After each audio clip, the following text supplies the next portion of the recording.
Hello everyone.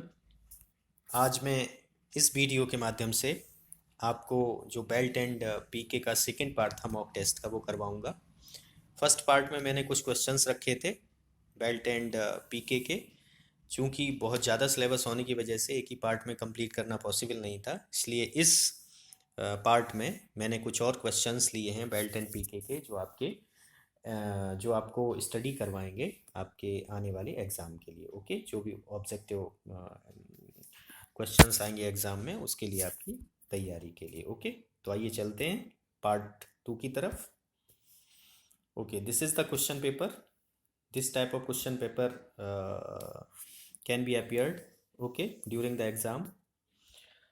Number 1, first question is: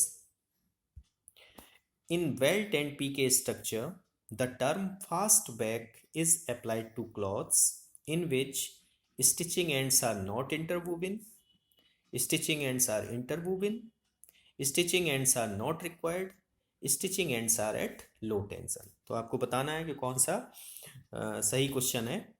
तो फिर से देख लीजिए, in belt and PK structure the term fast back is applied to cloths in which stitching ends are not interwoven, stitching ends are interwoven, stitching ends are not required, stitching ends are at low tension. तो अगर आपने पढ़ा होगा तो जो भी fast back belt बनता है, स्ट्रक्चर बनता है, उसमें क्या होता है कि जो पीके है फास्ट बैक, उसमें स्टिचिंग एंड्स को वेडिंग पिक्स के साथ इंटरवूव कर दिया जाता है, इंटरवीव कर दिया जाता है। ओके, स्टिचिंग एंड्स को हम क्या करते हैं, वेडिंग पिक्स के साथ इंटरवीव कर देते हैं। ओके, तो जो फर्स्ट वाला आंसर है इज नॉट करेक्ट। सेकंड जो है स्टिचिंग एंड्स आर इंटरवूवन, ये करेक्ट है।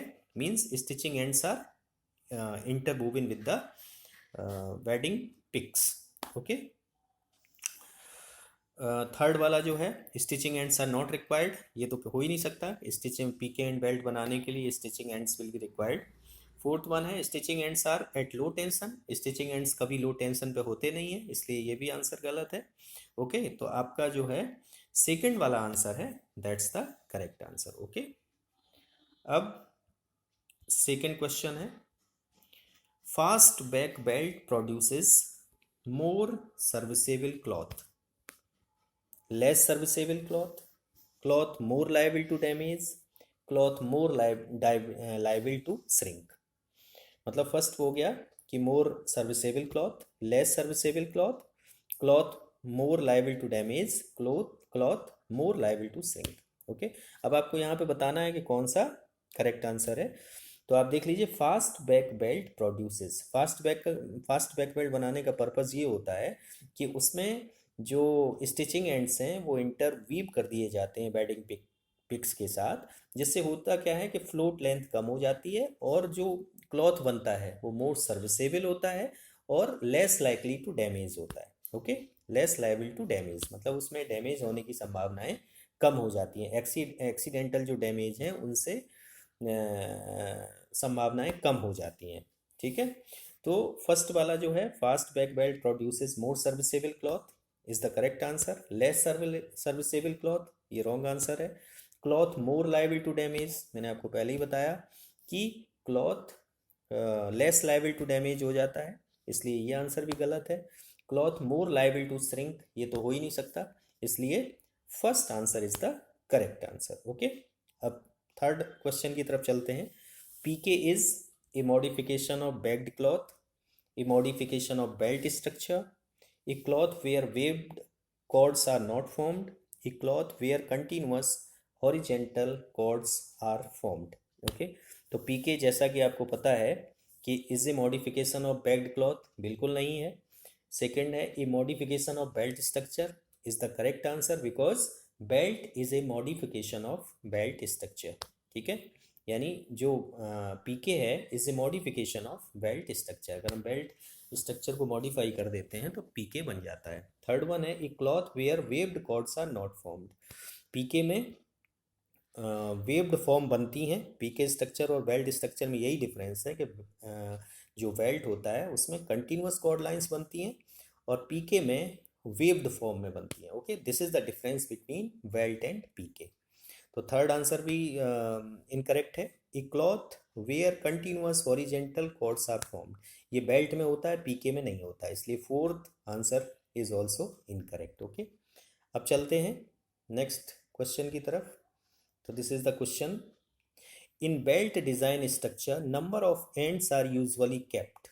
जो भी आपने डिजाइंस बनाई होंगी बेल्ट एंड पीके की, उसमें नंबर ऑफ एंड्स जो है फिक्स रखे जाते हैं। तो आप देखिए कितने होते हैं, 5, 8, 10, 6। तो अगर आपने पढ़ा होगा, आपने डिजाइंस बनाई होंगी, तो आपने देखा होगा कि जो नंबर ऑफ एंड्स है या नंबर ऑफ बार्ब्स है हमेशा 6 रखे जाते हैं। ओके, तो 5 इनकरेक्ट है, 8 इनकरेक्ट है, 10 इनकरेक्ट है, तो सही answer is the fourth one. Okay, fourth one is the correct answer, यानी 6 एंड्स। तो in belt design structure number of ends are usually kept 6। Okay, pick vary कर जाते हैं पर number of ends are fixed at 6। Okay, now next question, PK fabric is use for. जो PK fabric है वो किस purpose के लिए यूज़ किया जाता है? टाई के लिए, ब्लैंकेट के लिए, कोट के लिए, अम्ब्रेला के लिए। ओके, तो आपने देखा होगा, आपने अगर स्टडी किया होगा तो आपको पता होगा कि जो पीके फैब्रिक है वो मेनली शर्टिंग के लिए और टाई के लिए, इन सभी चीज़ों के लिए यूज़ होता है। तो ब्लैंकेट के लिए यूज़ नहीं होगा, कोट के लिए यूज़ नहीं होगा, अम्ब्रेला के लिए यूज़ नहीं होगा।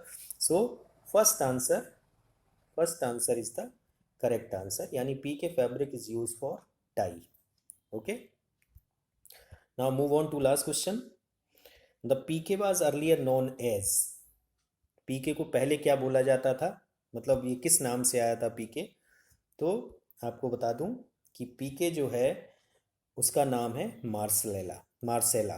ओके, मार्सेला नेम है पीके का, पहले इसको मार्सेला ही कहा जाता था, हो सकता है अभी भी कहीं कहीं मार्सेला कहते हैं, पर now PK is a common name. Okay, now PK has become a common name. तो the PK was earlier known as belt, नहीं जाना जाता था, belt is the incorrect answer. Seat is the incorrect answer. Marcella is the correct answer. Cut terry is again the incorrect answer. Okay, तो इसमें जो correct answer है वो is the third one, marcella. Okay, तो I hope कि ये आपको question paper अच्छा लगा होगा और आप इसी तरह के और भी क्वेश्चंस बनाइए स्टडी कर करके। ठीक है, तो ये आपको बेनिफिशियल हो कर सकता है, ये आपको बेनिफिशियल हो सकता है दिस पेपर। ठीक है, आपके क्वेश्चन पेपर उसके एग्ज़ाम के लिए। Okay, thank you.